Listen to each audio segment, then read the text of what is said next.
May 30th, 2020, we had the Los Angeles Police Department basically in response to individuals who were exercising their First Amendment rights to protest, the freedom of the press, freedom of speech. They brutally assaulted people with less lethal munitions and shot at them point blank.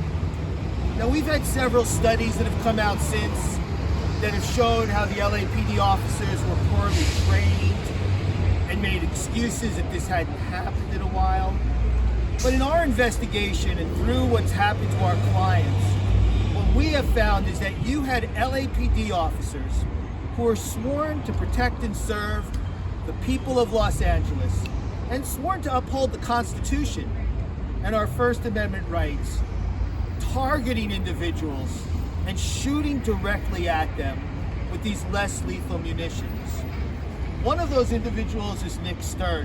Nick Stern is a photojournalist whose work has appeared in CNN, Time Magazine, The Guardian, and is a well-respected photojournalist for over 25 years, traveling the world. And he was out there that day to capture the peaceful protests and to show the world that yes, George Floyd was killed in Minneapolis, but the people of Los Angeles were standing together to support the life of George Floyd and against police brutality.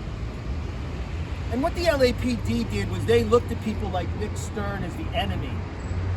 And we have a photo where he took a shot with his camera as an officer was directly pointing this less lethal munition gun directly at him, impacting him and hitting him in the thigh. Now, one might say Nick got lucky for being shot in the thigh, because others of my clients, like Fahren James, was shot at close range in the abdomen and still has a scar and wounds in her abdomen from that shooting. This is Gerson Lopez, again, shot in the eye, facial fractures, surgeries. Same for our client, Benin Rivas. Facial fractures, multiple surgeries, shot by less lethal munitions by LAPD officers. When the LA City Council commissioned a report, they said there were over 140,000 body cameras. The LAPD has the evidence of these shootings of innocent people who should have been protected and not attacked. But how many of those officers have been held accountable? None. My office has had my clients cooperate with the internal investigation of the Los Angeles Police Department. We have subjected them to interviews, taped interviews, provided photographs, provided medical records. None of those officers are receiving any discipline. We've not received any response to our complaints that those officers will be disciplined. The first step to justice is accountability. We have not had accountability in the city of Los Angeles over a year or close to a year. In Minneapolis, Derek Chauvin has been prosecuted and has been tried for murder within that year. Yet the city of Los Angeles cannot and will not hold their officers accountable. So why are we here today? Because today we filed a federal civil lawsuit on behalf of Nick Stern for the targeting of journalists and photojournalists. As many of you know, the LAPD has ceased to draw a distinction between those who are covering the protests and those who are involved in the protests. And as a result, journalists are being targeted, in some instances arrested, and in the case of Nick Stern, shot directly at, hit with batons repeatedly as he was trying to cover that event. In a situation where he should have the freedom of press to cover an event, he felt so attacked by the LAPD, he went home that evening. That puts a chill on the First Amendment. The Los Angeles Police Department needs to protect individuals who are peacefully protesting. Now, we know there were some incidents that weekend where people were perhaps looting and causing property destruction, but that was different from the places where Fahren James was. Fahren James, as she will tell you, tried to engage the LAPD by saying, we're peaceful here. You don't need to be pointing guns at us. And what happened to Fahren is she was attacked by officers with batons and then shot at close range, when all she was doing was exercising that precious right under the First Amendment. So we are here today to announce, one, that we're filing lawsuits on behalf of each of these individuals alone. Nick Stern has a story. He will tell you what happened to him that day. Fahren James has a story. Rivas has a story. Gerson Lopez has a story. We have a First Amendment right of freedom of speech, freedom of the press. We have a Fourth Amendment right to be free from unreasonable searches and seizures. When the LAPD uses these less lethal munitions to violently assault people, they are violating the Fourth Amendment to the United States Constitution. Now, there have been cases in the past, the 2000 Democratic National Convention, the 2007 May Day protests, the Occupy LA protests, the Ferguson protests. In each of those instances, the city of Los Angeles has been sued and has paid out millions of dollars in compensation to individuals who were injured, like Nick Stern and Fahren James, in class action lawsuits. And in each of those lawsuits, court orders came down that the only way that you could use less lethal munitions is if the individual you are shooting at is acting aggressively or violently or causing some threat to someone in the moment that you are shooting them. None of these people were engaged in any conduct like that. All of them felt compelled because they witnessed a murder on video of George Floyd, and they felt compelled to come out into the streets to make known their position that police departments should not be engaging in the murder of its citizens. And we have the same problem in the city of Los Angeles. How many people have been killed by the Los Angeles Police Department and Los Angeles County Sheriff's Department since George Floyd was murdered last April of 2020? Many. And there's too many. So we are asking for a couple of things.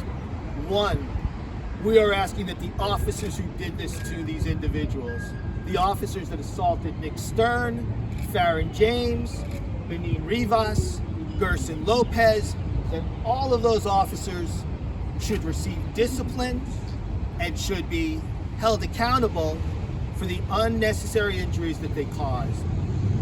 The second thing is, we're calling on George Gaston to investigate these cases. George Gaston was elected as our attorney here in Los Angeles on a platform of prosecuting police who violate the law. We want to hold George to that promise.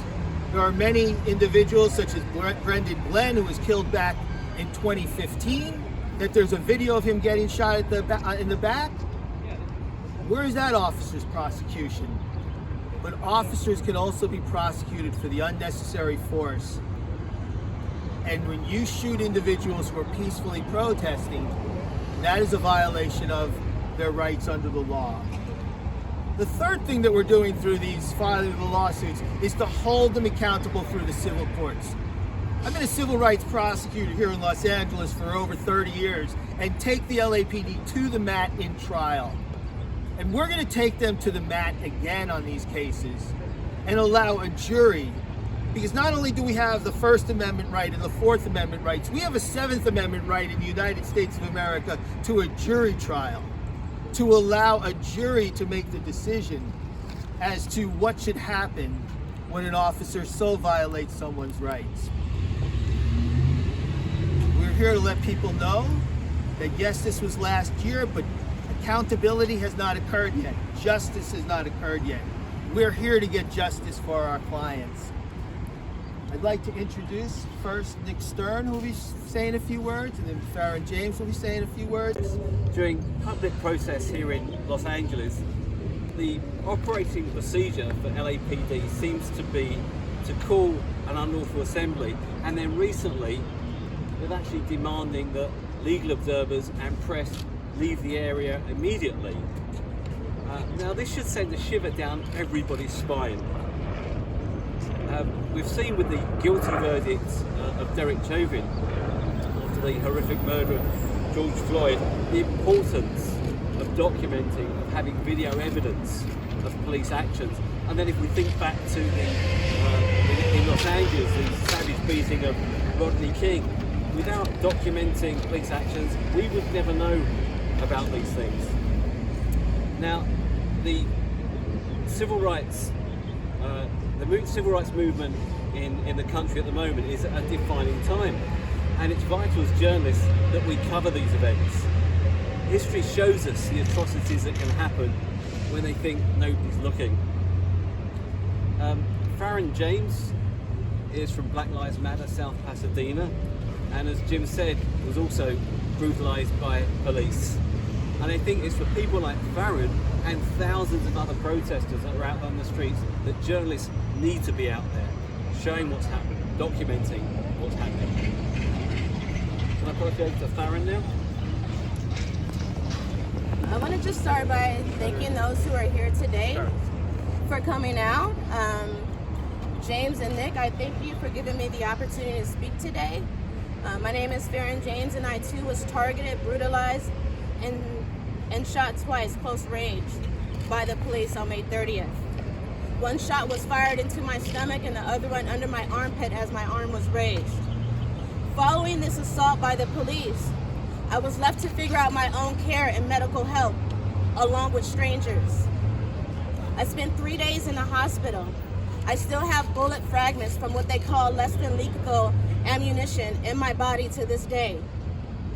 I never imagined that I'd need to show up to exercise my First Amendment rights wearing helmets, knee pads, goggles, and makeshift protection to protect myself from the police. However, it became evident following that day that it was unfortunately necessary to do so, seeing that police were given a carte blanche to engage us as if we were a threat to national security. The targeting of journalists, activists, and community members has continued. It is ongoing.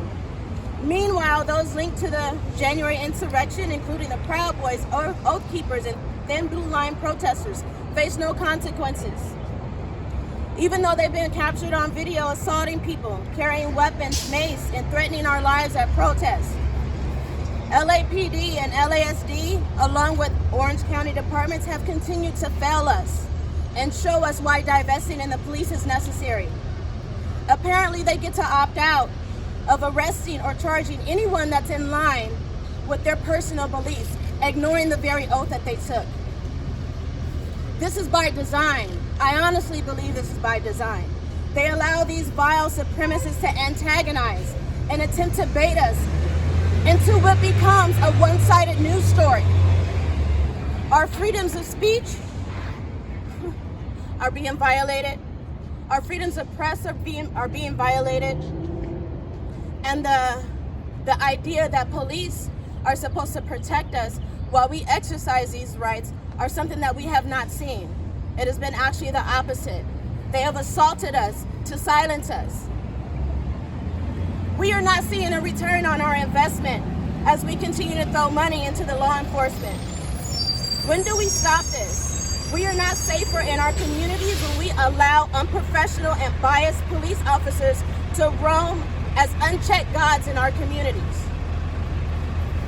Who authorized them to pick and choose who they work for, who they protect, who they arrest, ignoring those asking for equality and accountability? The refusal from the top of these agencies to hold these departments accountable have proven that they are accomplices of this.